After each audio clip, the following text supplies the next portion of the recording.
नमस्कार। आज इस वीडियो में हम क्लास 6 के chapter what books in burial tell us की फर्स्ट पार्ट वेदास को समझने की कोशिश करेंगे।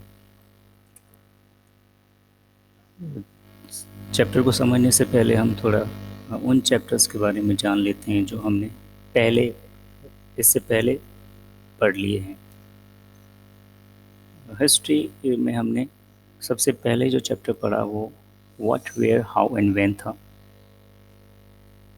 वो हमें हिस्ट्री की बेसिक समझ देता है। What is history and what are the different elements and organs and subjects which are related to history. So what is history? History, it is a history is a systematic and detailed study of events that occurred in past. Or in simple words, we can say that history is the study of past. तो जो आप भूत का अध्ययन करते हैं वही history है, जो पीछे जो हुआ उसका अध्ययन करते हैं वो हिस्ट्री है। तो जब हम ये अध्ययन करेंगे, जब हम ये स्टडी करेंगे तो हम क्या देखेंगे? तो there are certain basic questions related to history. What, किसी के बारे में भी पढ़ रहे हैं तो वो क्या करता था, कैसे रहता था, क्या खाता था, क्या पीता था। वेयर, वो कहाँ पर था। व्हेन, वो कब हुआ। और इन सब कंक्लूजन पर हम कैसे पहुंचते हैं। हाउ। तो इस तरह से हम जो हिस्ट्री है क्लास 6 में बेसिकली हम हिस्ट्री के एक पार्ट को पढ़ रहे हैं, एंशिएंट हिस्ट्री। क्लास 7th में हम मेडावल को पढ़ेंगे और क्लास 8 में हम मॉडर्न हिस्ट्री को पढ़ेंगे। एंशिएंट हिस्ट्री का जो फर्दर डिवाइडेशन है वो इस तरह से है। प्री हिस्ट्री, इस फेस का हमारे पास कोई रिटर्न एविडेंस नहीं है। तो जो आपके फर्स्ट चैप्टर के बाद के जो चैप्टर है सेकेंड और थर्ड, वो बेसिकली इस प्री हिस्ट्री से डील करते हैं, क्योंकि यहाँ पर हमारे पास कोई रिटर्न एविडेंस नहीं है।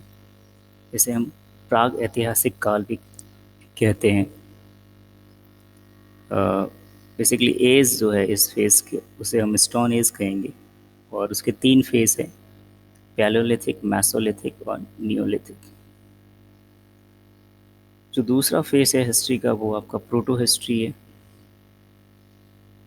यहाँ हम जो फोर्थ चैप्टर है उसमें हमने इसको पढ़ा। इसमें हम कैल्कोलिथिक, कॉपर और स्टोन के यूज़ के बारे में पढ़ रहे हैं, और उसके बाद में हम ब्रॉन्ज तक पहुंचते हैं। तो बेसिकली जो हम इंडस वैली सिविलाइजेशन के बारे में पढ़ रहे हैं वो अपने आप में एक ब्रॉन्ज एज सिविलाइजेशन थी। और जो अब इस चैप्टर में हम पढ़ेंगे, what books and burial tell us, वो वैदिक एज है। और यहाँ पर हमारे पास में रिटन एविडेंस है। तो जो एक्चुअल हिस्ट्री हम जो कहते हैं वो बेसिकली यहीं से शुरू हो रही है, क्योंकि हमारे पास एक रिकॉर्डेड डॉक्यूमेंट है जिससे हमें इस पीरियड का पता चलता है। प्री हिस्ट्री का हमारे पास कोई रिटन एविडेंस नहीं है। प्रोटो का हमारे पास है लेकिन हम उसे अभी तक समझ नहीं पाए। अगर हम व्हाट एंड वेयर की बात करें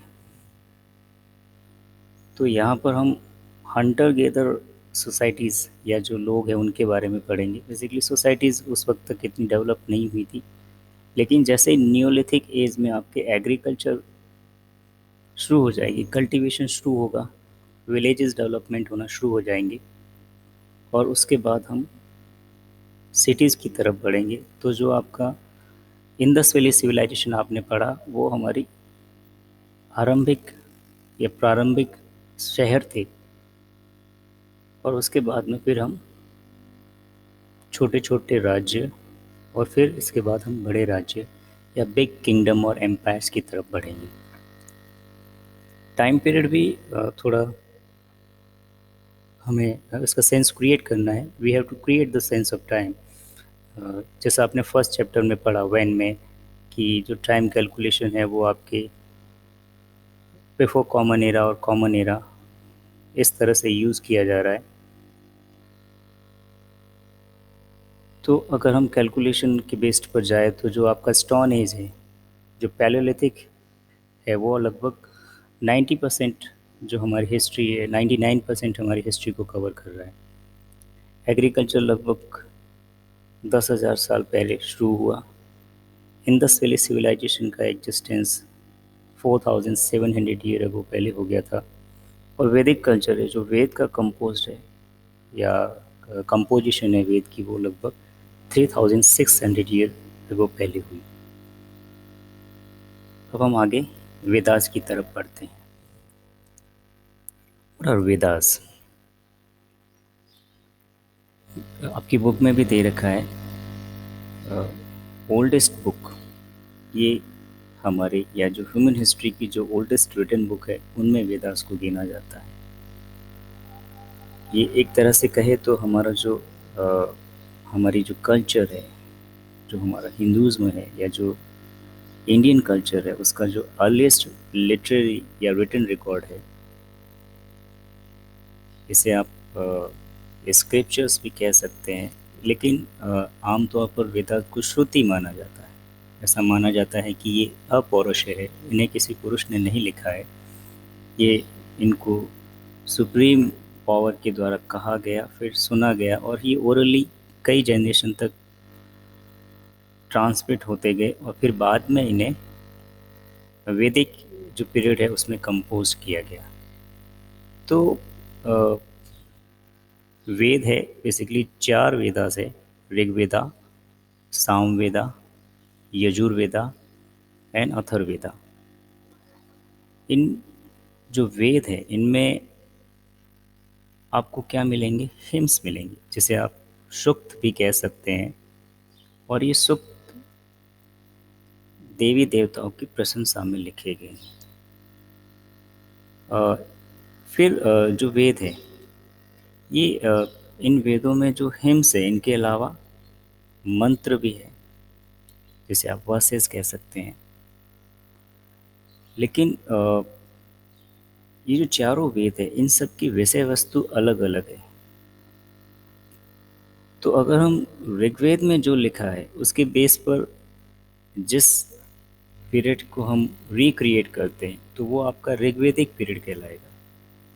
और बाकी 3 वेदों के बेस पर जिस पीरियड को हम रिक्रिएट करते हैं, वो आपका लेटर वैदिक पीरियड कहलाएगा। अब ये जो वेद है वो लिखे किसने? जैसा मैंने आपको पहले बताया है कि ये श्रुतिज है, इन्हें सुना गया और एक जनरेशन से दूसरी जनरेशन में पास किया गया, फिर वैदिक फेस में जाके इनको लिखा गया मैन्युस्क्रिप्ट के रूप में, जिन्हें बाद में जाके अभी प्रिंट किया गया है। तो ये इनको पहले ऋषि मुनीज ने लिखा, जिन्हें हम अंग्रेजी में सेजेस कहते हैं। ऋषिज ने इन्हें कंपोज किया और फिर अपने शिष्यों को सुनाया, और इस तरह से वो जनरेशन जनरेशन में पास होते गए। ये जो ऋषिज के नाम आपने सुने होंगे, बहुत सारे वैदिक ऋषियों के नाम आपने सुने होंगे, जैसे अत्रि, भारद्वाज, गौतम। एक ऋषि है, उनका नाम आपकी बुक में भी दे रखा है इसी चैप्टर में, विश्वामित्र, जहाँ पर वो रिवर के साथ में कन्वर्सेशन कर रहे हैं, व्यास और सतलुज रिवर के साथ में कन्वर्सेशन कर रहे हैं।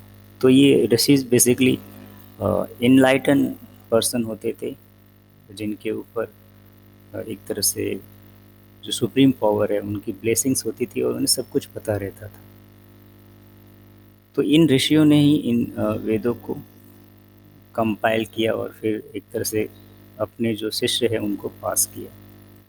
इन ऋषि से रिलेटेड एक चीज़ हम कोरिलेशन के लिए यहाँ भी दे सकते हैं। जो आपका कॉन्स्टलेशन है अर्सा मेजर, जिसे हिंदी में सप्त ऋषि कहा जाता है, बेसिकली वो 7 ऋषियों को रिप्रेजेंट करता है। आप देखिए यहाँ पर ये भृगु, वशिष्ठा, ये सब ऋषिज के नाम हैं, और वो उन्हीं के नाम पर ये हमारा जो तारामंडल है, कॉन्स्टलेशन है, वो बना हुआ है।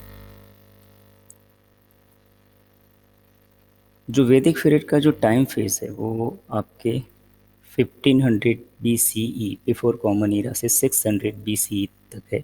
और उसके बाद में फिर हमारे जो हिस्ट्री में है वो किंगडम, जनपद और महाजनपद बनने शुरू हो जाते हैं, हमारे बड़े बड़े एम्पायर्स बनने शुरू हो जाएंगे। जो वेद लिखे गए हैं उनकी भाषा संस्कृत है, लेकिन ये संस्कृत आज की डेट में जो हम संस्कृत पढ़ रहे हैं वो नहीं है, वैदिक है, थोड़ी कॉम्प्लेक्स और क्लिष्ट है। दुनिया की सारी भाषाओं को कुछ फैमिलीज़ में रखा गया है। तो जो संस्कृत है वो इंडो यूरोपियन फैमिली की मेंबर है। इसी फैमिली में मैक्सिमम जो लैंग्वेजेस है वो आती है, लेकिन जैसे साउथ इंडियन लैंग्वेज है तो वो आपके द्रविडियन फैमिली में आएगी। ये मैं आपको ऑलरेडी बता दिया है कि इनको रिसाइट किया गया, हर्ड किया गया, लेकिन इन्हें कम, ये जो प्रिंट है वो लगभग हमने 200 साल पहले ही किया है, इससे पहले कि हमारे पास इनकी जो मैन्युस्क्रिप्ट है वो अवेलेबल है। जो ऋग्वेद है बेसिकली उसमें 3 देवताओं के नाम बार बार आ रहे हैं: अग्नि, God of fire, Indira, warrior God, and Soma, special drink के नाम पर सोमरस। तो सोम देवता, इंद्र देवता और अग्नि देवता के नाम ऋग्वेद में आए। तो इससे हमें, तो जो भी इसमें आपके ये जो हिम्स है या जो वर्सेस है या जो डायलॉग्स है उनके बेस पर हम फिर हिस्ट्री को रिक्रिएट करते हैं। तो अगर मैं कहूँ कि ये ऋग्वेदिक लोग कहाँ पर हुए होंगे, तो हम सीधी सी बात है कि इसमें रिवर के नाम है, तो रिवर के बेस पर हम कंक्लूजन निकाल सकते हैं कि सिंधु और उसकी जो ट्राइब्यूटीज़ है, इंदस और उसकी ट्राइब्यूटीज़ के आसपास जो वैदिक लोग हैं वो उन्होंने वहाँ पर अपने सेटलमेंट इस्टेब्लिश किए होंगे। और जो गंगा है वो इसकी, गंगा और उसकी ट्राइब्यूटीज़ है वो इसकी लगभग, जो वैदिक कल्चर है उसकी ईस्टर्न बाउंड्रीज रही होगी। साउथ इंडिया में आप देखेंगे तो वैदिक कल्चर वहाँ तक नहीं पहुँची थी। साउथ इंडिया में उस वक्त दूसरी कल्चर थी जिसे हम मेगालिथ्स में पढ़ेंगे। अब आप इस चैप्टर में आपके बहुत कम इन्फॉर्मेशन दे रखी है, तो हम उसी पर फोकस करेंगे कि जो बेसिकली यहाँ कुछ रिवर्स के नाम दे रखे हैं जो मैंने आपको वैसे ही बताया, इंदस और उसकी ट्राइब्यूटीज़। इसके अलावा सरस्वती रिवर का भी नाम दिया हुआ है, गंगा और यमुना का नाम भी दिया हुआ है। इसका मतलब इससे हम इसकी लोकेशन को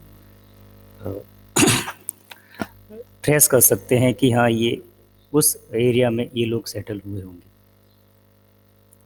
ऋग्वेदा में कैटल्स के नाम भी आ रहे हैं, चिल्ड्रन के नाम भी है, हॉर्सेस के नाम भी है। तो इसका मतलब सेटल फैमिली और एग्रीकल्चर्स के भी हमें इंडिकेशंस मिलते हैं। आमतौर पर उस वक्त युद्ध भी लड़े जाते थे, छोटे छोटे जो युद्ध थे, बैटल्स थे वो। और बैटल्स किस लिए लड़े जाते थे? या तो कैटल्स के लिए, या ज़मीन के लिए, या पानी के लिए, या लोगों के लिए। तो और राजा है वो यज्ञ करवाते थे या यज्ञ करते भी थे with the help of Christ. राजा की हेल्प के लिए असेंबलीज बनी हुई होती थी और वो राजा को या उस वक्त जो भी उनके सोसाइटी का हेड हुआ करता था उसको वो सजेशंस देते थे। लेकिन इतना हमें समझ लेना है कि ऋग्वेदिक फेस में जो राजा था वो इतना स्ट्रांग नहीं हुआ करता था या उसके पास इतने ज़्यादा राइट्स नहीं थे जितने बाद में जाके आपके मगध एम्पायर में या मोरियन एम्पायर में राजाओं के पास में जितने राइट्स थे। और कुछ वैदिक कल्चर में कुछ लोगों के और कुछ वर्ड्स आ रहे हैं बार बार, तो उन पर थोड़ा फोकस कर लेते हैं। जो वैदिक कल्चर में रिचुअल्स का ज़्यादा आपको एक तरह से एक्सप्लेनेशन मिलेगा। तो जो ब्राह्मण हैं जो यज्ञ करवाते थे उनके लिए ब्राह्मण वर्ड यूज़ किया गया है। जो कम्युनिटी है, लोगों का ग्रुप ऑफ पीपल है, उसके लिए जना या विष शब्द का प्रयोग किया गया है। तो डिफरेंट जना के नाम भी आपको मिलेंगे, जैसे कुरुजना, पुरुजना, और उनके बीच में राइवलरीज भी हुआ करती थी। और एक चीज़ और गौर करने लायक है, इस पर बहुत ज़्यादा डिबेट होती है, हम उस डिबेट में नहीं जाएंगे। एक शब्द आया है आर्य या आर्याज। तो आमतौर पर ऐसा माना जाता है कि जिन लोगों ने ये जो वेद है उनकी रचना की, वो अपने आप को आर्यंस मानते थे। और जो लोग, जिन्होंने इनकी रचना नहीं की या जो इन आर्यंस के विरोधी थे, उनके लिए दासा या दस्यु शब्द का प्रयोग किया गया है। और ये जो दासा या दस्यु शब्द जिनके लिए प्रयोग किया गया है, they were not supposed to perform any sacrifices.